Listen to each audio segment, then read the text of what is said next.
have amazing specs at this price point, and of course that's why we're conducting this kind of video to see if it's worth it or not. Right now the price on this is $10.99, meaning $1,099. So with taxes it comes to about like $11.25 approximately after the free shipping, and I got it super fast via FedEx. This one does have an aluminum frame and it has dual suspension, so that means you get rear suspension and front suspension as well. It comes with disc brakes on the rear and the front. You get a front light as well, and the design really looks great for what it is, guys. This one has a 48-volt system. The battery is a 16.8 amp hour and it has 750 watts. Now, according to the specs, they are claiming that it can go up to 20 miles an hour, and I'm pretty sure that's to save battery, but we can always unrestrict the bike and really get the full potential of it. So that's why, like I said, guys, we are doing this kind of video. I love e-bikes. I know a lot of people do out there, and well, I'll continue to do it until I can't speak any longer, guys. This thing is really cool. Check out here the interior. It came very well packed, and we can see those massive tires already. What a beauty.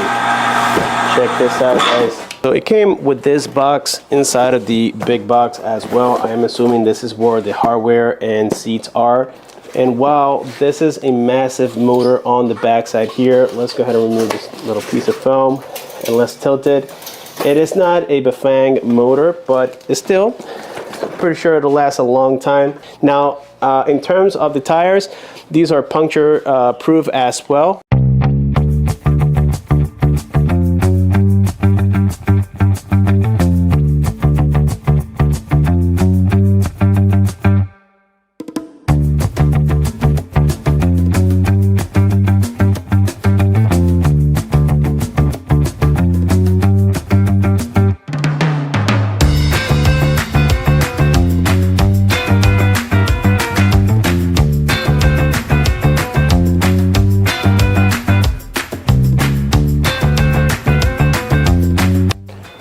So we have two little boxes inside.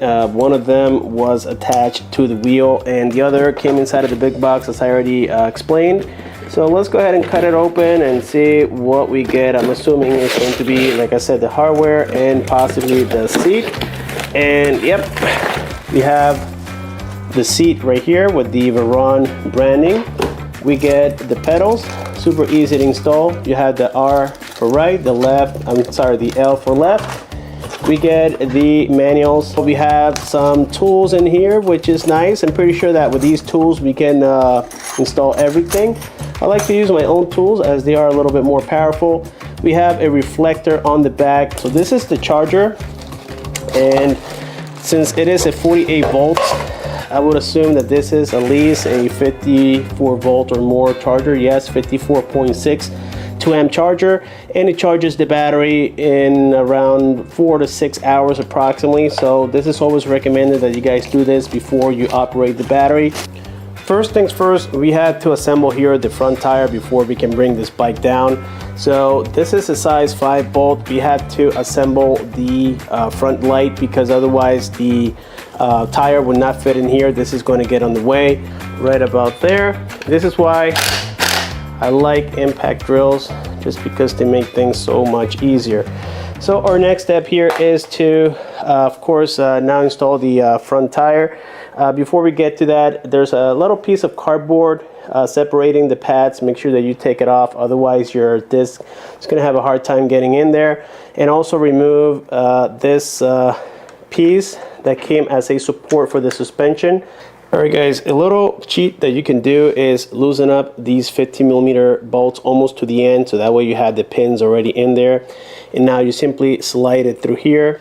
And keep in mind that you have that disc brake to worry about, so make sure that you get it right the first time. And now we do the other side as well. There we go. As for the pedals, as I said before, we have the R for right, so that's going to be the right side of the bike. This one is clockwise position, so it is like a standard thread. and you will need a 15mm wrench in order to get this tightened. So there we go. And as I said, the left side is counterclockwise. To undo the battery, it's quite simple. Just grab your key. Right now you have it on the locking position. Flick the key to the unlocking position. And then you have another latch here that you twist, and the whole battery comes right out, guys. And right here we can read the specifications. Once again, 48 volts, 16.8 amp hour, 106 watt hour total, 48 volts. And so yes, we can charge it directly from here or from the bike. So right now what I'm going to do is have it here to where I can, it seems like it's fully charged, but I'm still going to charge it fully with the charger while we're doing the rest of the assembly, in which now we're going to bring it down. All we have left is the seat post and the handlebar. That's pretty much it, guys. Something I almost forgot to mention is that we had to attach the rear fender, so I had to retake this bolt out. And basically it has a little bracket that goes on the back side of the bolt. Then put the nut, tighten it up, and it looks great. Our next step here is to install the handlebar. This is a size 4 bolt. You have 4 of them. So just get your socket or use the tools included to remove all of the screws. Once you get the proper position, now we can tighten the screws.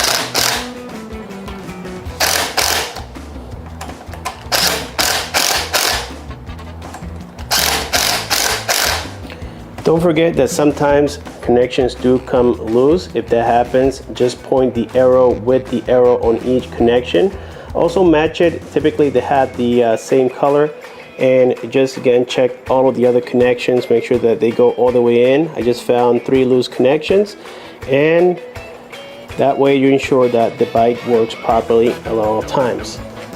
Now we are working here on the seat itself. So basically you loosen up this 6mm Allen bolt, and then you clamp it on here to the seat, and now you tighten up the bolt.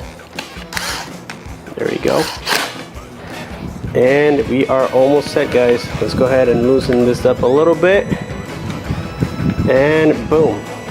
Let's not forget that the stem of the bike does come a little bit loose, so to tighten it up, I would recommend getting this 5mm Allen bolt tightened before we do the sides, which are 4.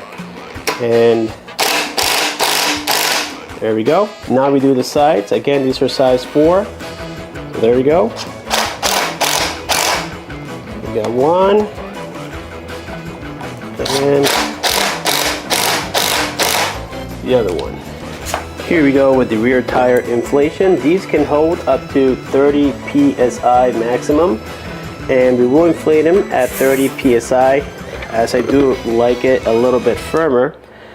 And we have it at 38. Let's bring down this to 30 psi. And these come with about 10. Let's pump it up. And there we go. So now we're going to do here the front tire. It comes at 9 psi. We will do 28 psi for the front, which I already set it up. Alright guys, when it comes to starting up the bike, it's quite simple. This is what they call the key display, and it is very common on many electric bikes.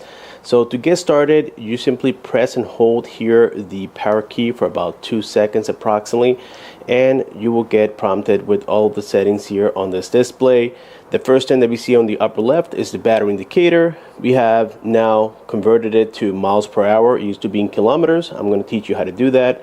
We have here the odometer by default, so we have about 2.4 miles into the bike. Yes, I already rode it, tested it a little bit, and this thing is amazing. So to increase the speed, you simply press here on the plus, and then you have 3 different modes in which you can change later on. If you quickly press on the power key, you have trip, then you have the time that the bike has been turned on. Then you get the wattage power coming out of the motor. So this helps you keep track on how hard you're using that motor, and then it goes back into the odometer as well. Now we have the advanced settings. To get into them, this is how you change from kilometers to miles per hour. This is not in the manuals, by the way. You press and hold the plus and minus key for a few seconds until you get prompted with TC. Now this is in case you guys want to reset everything on your display. You click on the plus and then you click or take it to where it says Y. You press the power key and that confirms it, but for right now we're going to leave it on the N.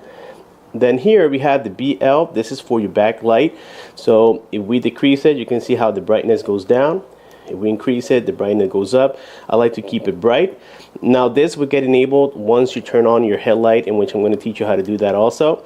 So then we have here the U1. The U1, this is for your miles or kilometers. So if I go into number 2, it changes it into kilometers.